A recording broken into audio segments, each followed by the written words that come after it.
Essa semana completamos 2 meses desde as primeiras notificações de casos suspeitos do coronavírus no litoral do Paraná. Já vivemos muito de lá para aqui. Por isso, hoje, te convidamos a relembrar essa nossa trajetória, que é parte de um momento histórico vivido por todo o mundo. Veja.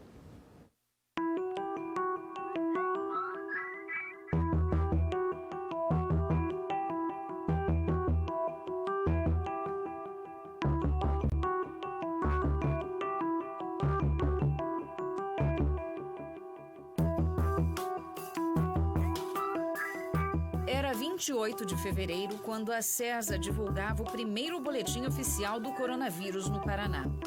9 pessoas foram colocadas como pacientes com suspeita da Covid-19, todos com histórico de viagem internacional. Os sintomas foram verificados em pessoas com residência em Curitiba, Ponta Grossa, Campo Largo e São José dos Pinhais. Um deles, morador de Fortaleza, mas com diagnóstico feito em solo paranaense. O número de casos suspeitos cresceu rapidamente. Em 6 de março, uma semana depois do primeiro boletim divulgado, já eram 40 casos suspeitos de coronavírus em 10 municípios do estado. 7 dias depois, em 12 de março, foram confirmados os primeiros casos da doença. Não havia mais apenas suspeitas.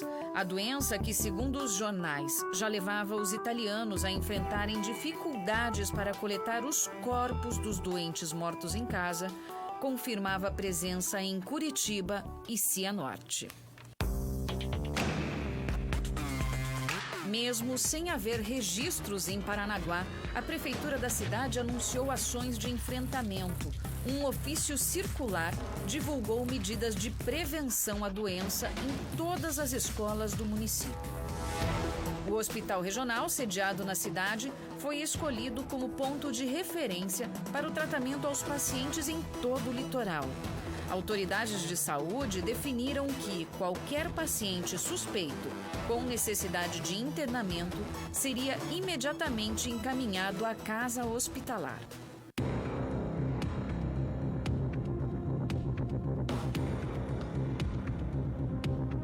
Em 16 de março, o litoral começava a figurar no boletim da CESA. Matinhos registrava 2 casos suspeitos da doença. Naquele mesmo dia, a Prefeitura de Paranaguá divulgava a estratégia de atendimento no município mais populoso da região. A unidade de saúde da Serraria do Rocha deixaria de vacinar pacientes e fazer consultas, voltando o atendimento somente à Covid-19.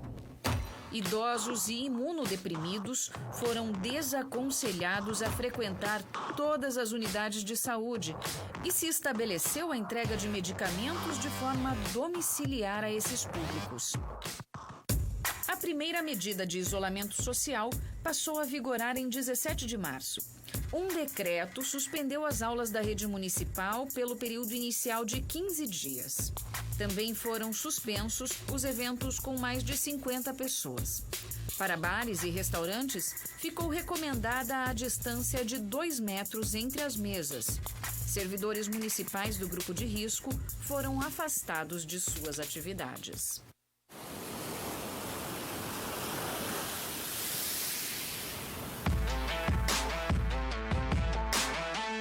Os exames dos primeiros casos suspeitos de Matinhos tiveram resultado negativo para o coronavírus. O litoral continuava livre da doença, mas o registro dos casos acendeu um alerta para as autoridades da região. Os dias se passaram e o número de casos suspeitos cresceu. Em 20 de março, já eram 36 doentes confirmados no Paraná. Em Curitiba, cidade de residência de muitos funcionários de empresas com sede em Paranaguá, já eram 27 pacientes diagnosticados com a Covid e outros 50 com suspeita da doença. Foi nessa mesma data que o prefeito de Paranaguá, Marcelo Roque, anunciou o início da quarentena para a cidade e a declaração de situação de emergência na saúde pública. A quarentena determinou a intensificação da limpeza, também a recomendação à população em geral para não participar de aglomerações. Foram suspensas as atividades em prédios públicos municipais. Houve suspensão das atividades de turismo, sendo proibida a visitação da Ilha do Mel e outras ilhas de Paranaguá. Foram suspensas também as atividades comerciais, mantendo-se apenas o funcionamento do setor de combustíveis e alimentação, como supermercados, restaurantes e lanchonetes. O serviço de refeições dentro dos estabelecimentos também foi mantido apenas até às 19 horas. Para todos os setores do comércio, ficou permitida a venda em sistema de delivery. As ações foram justificadas pela dificuldade que cidades no mundo enfrentaram quando viram a transmissão do coronavírus se dar de forma desenfreada. Nesse momento tão difícil, que não se tem uma cura para o vírus, o melhor resultado que vem acontecendo nos países da Europa, infelizmente tomaram as atitudes muito tarde, é o isolamento social. É isso que nós queremos aqui em Paranaguá, que o povo fique em suas casas. Então, a partir de hoje, a gente vai ter que vir e ajudar e avisar. Para garantir o cumprimento do decreto, a Guarda Civil Municipal realizou grandes operações, não apenas de fiscalização, mas também de conscientização da população. As recomendações da Prefeitura foram endossadas pelo Ministério Público. Já trabalhando em sistema home office, a promotora Camila Adame Martins reforçou o pedido de distanciamento social em entrevista feita via Skype. Então, que as pessoas se atentem a isso, porque a grande maioria das pessoas são assintomáticas. O que significa isso? Elas estão com o vírus e elas não têm nenhum sintoma. Elas sequer vão saber que estiveram com o vírus, só que ela transmite o vírus. E aí ela pode transmitir para um idoso, ela pode transmitir para o outro jovem que pode ter essa situação agravada. E agora, nesse momento, quem não está fazendo isolamento social está correndo o risco de estar disseminando a doença pela cidade. O coronavírus foi originado na China, país que mantém relações comerciais com o Brasil e, consequentemente, tem ligação direta com o Porto de Paranaguá. Por isso, em janeiro, quando a doença ainda não havia sido relatada em moradores do Brasil, já haviam sido adotadas medidas de prevenção no terminal Paranaguá. Mas elas foram intensificadas em março e, a partir de então,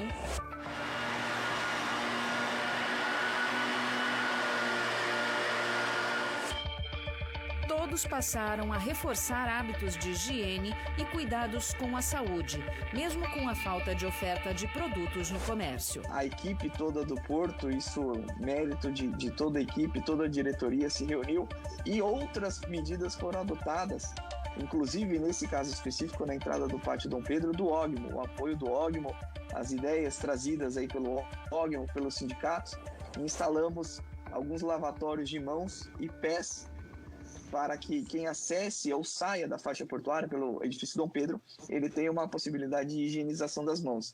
Não temos o álcool em gel por enquanto, mas nós colocamos sabonete cirúrgico, ou seja, aqueles que são utilizados em ambiente hospitalar para que a higienização se dê de forma completa e segura.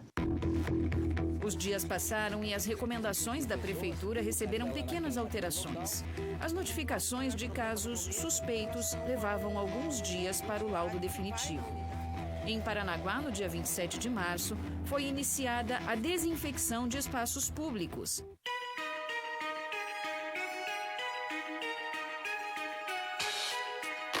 O primeiro ponto de higienização aqui na cidade de Paranaguá. A Praça Fernando Amaro foi o primeiro ponto a passar pelo processo. Nós contratamos um caminhão hidrojato com quaternário de amônio que vai fazer a higienização de vários pontos da nossa cidade.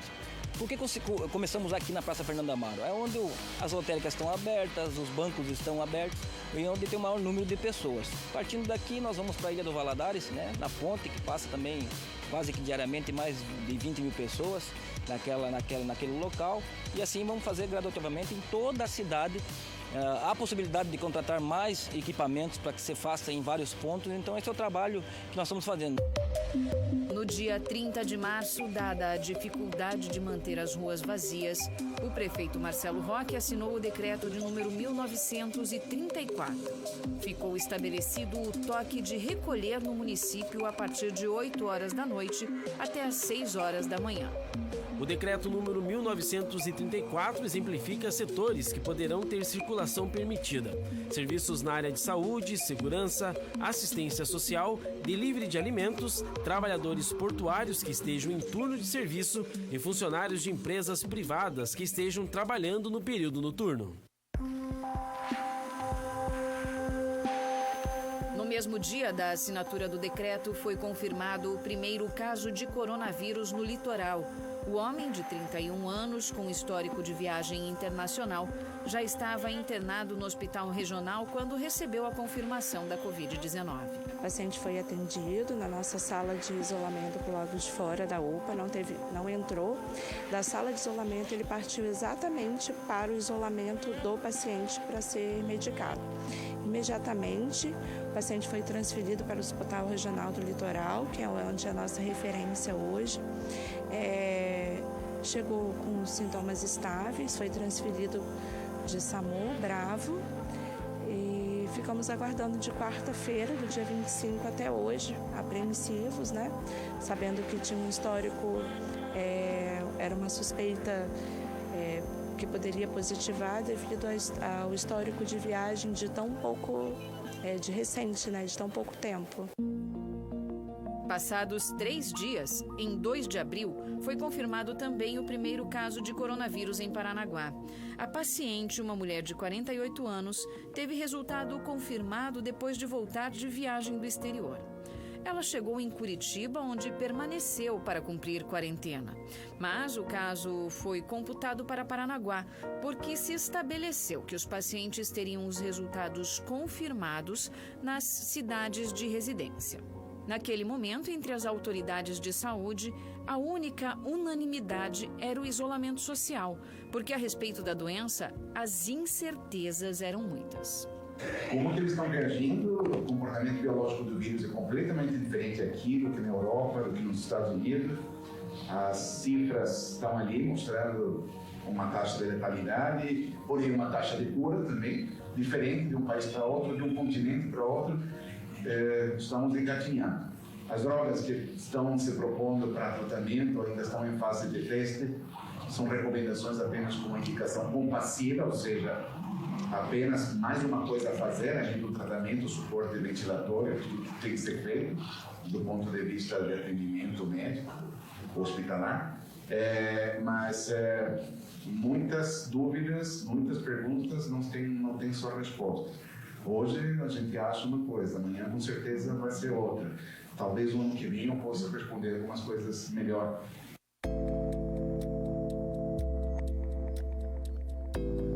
Mas não demorou para que se confirmasse um novo caso no município. Foi no dia 3. E já no dia 4 de abril, outros novos 3 casos no litoral. 1 em Matinhos e 2 em Paranaguá. Na segunda-feira, 6 de abril, a notícia era de um total de 7 casos na região. Apenas a cidade de Paranaguá somava 5 doentes confirmados.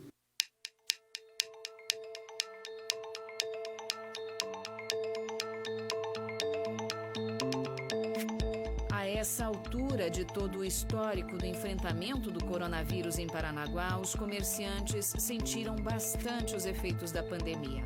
Há mais de 2 semanas, com as portas fechadas, eles pediam para que pudessem voltar a trabalhar. Nesse contexto, em 8 de abril, foi publicado o decreto de número 1940. O documento determinou o uso maciço de máscaras de proteção pela população em espaços públicos e estabelecimentos comerciais, além da abertura escalonada dos diversos setores do comércio.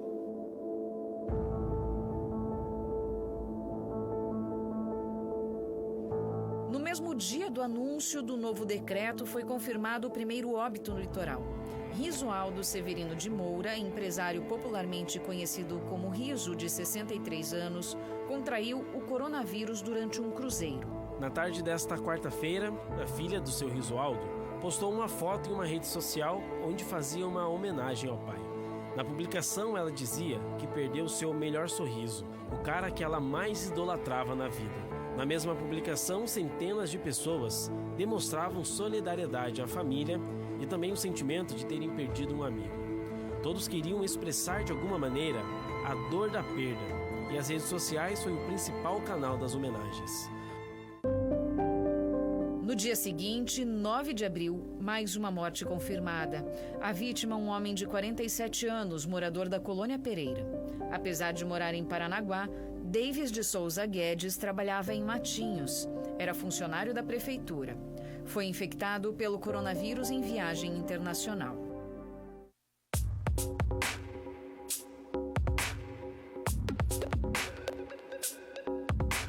Com a estratégia de enfrentamento traçada, os dias seguiram com a notificação de novos casos, mas sem o internamento de doentes graves.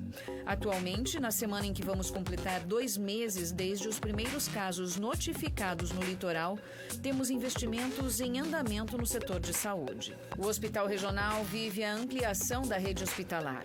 Isso porque a comunidade portuária doou R$2,5 milhões para a compra de equipamentos e insumos hospitalares.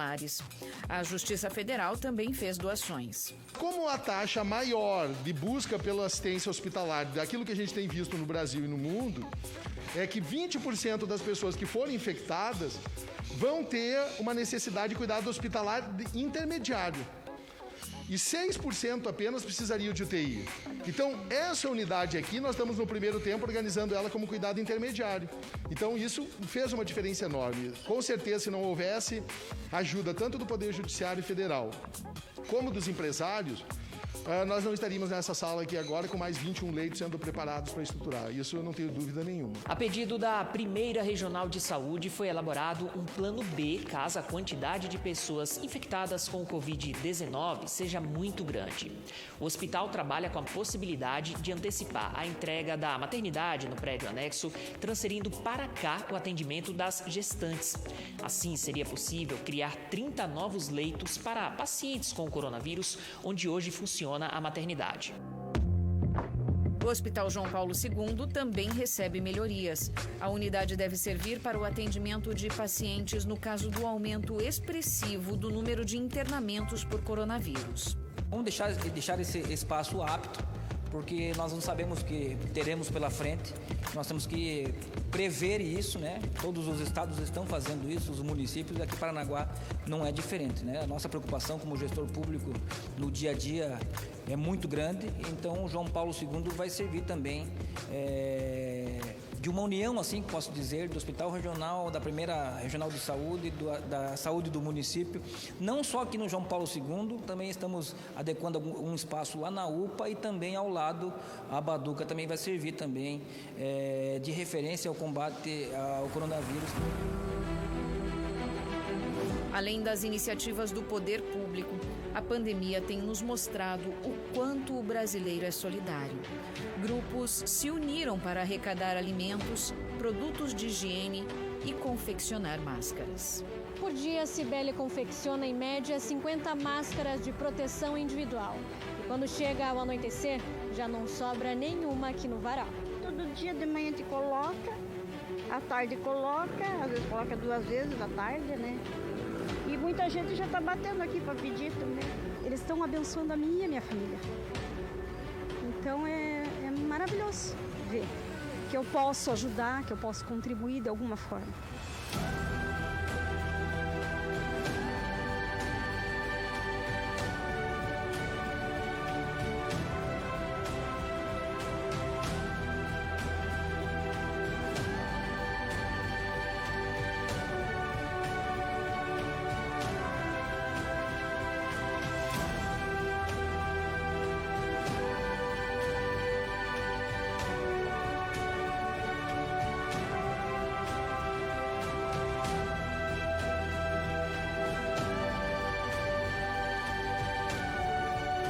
Que o povo fique em suas casas.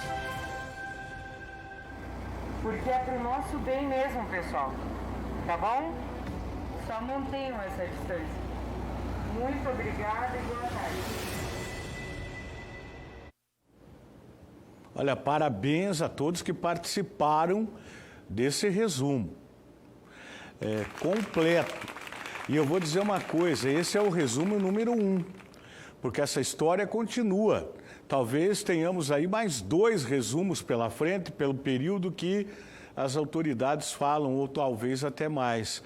Mas eu quero dizer o seguinte também com relação a isso que a gente acabou de assistir. É um verdadeiro documentário. Atenção, professores, alunos, porque depois que, se Deus quiser, tudo isso passar, isso aí é um registro, vai virar documentário. Próximo passo no mundo é virar um filme de tudo isso que aconteceu, de tudo que estamos vivendo, assim como tem um filme semelhante que eu assisti, chamado Contágio. É um filme muito forte, que leva a situação mais ou menos como começou essa pandemia. E lá também o filme fala de uma pandemia, mas o nome é Contágio. Se você achar, virou filme. Uma realidade que virou filme. E essa pandemia vai virar filme. E esse resumo vai virar documentário. Eu tenho certeza absoluta, você do litoral do Paraná, por tudo que aconteceu, por tudo que vivemos e estamos ainda vivendo. E o Paraná deve ser, todo mundo espera, que seja o primeiro estado brasileiro a se livrar dessa desgraça do coronavírus. Porque os números indicam, veja o número de contaminados no Paraná, compare com outros estados.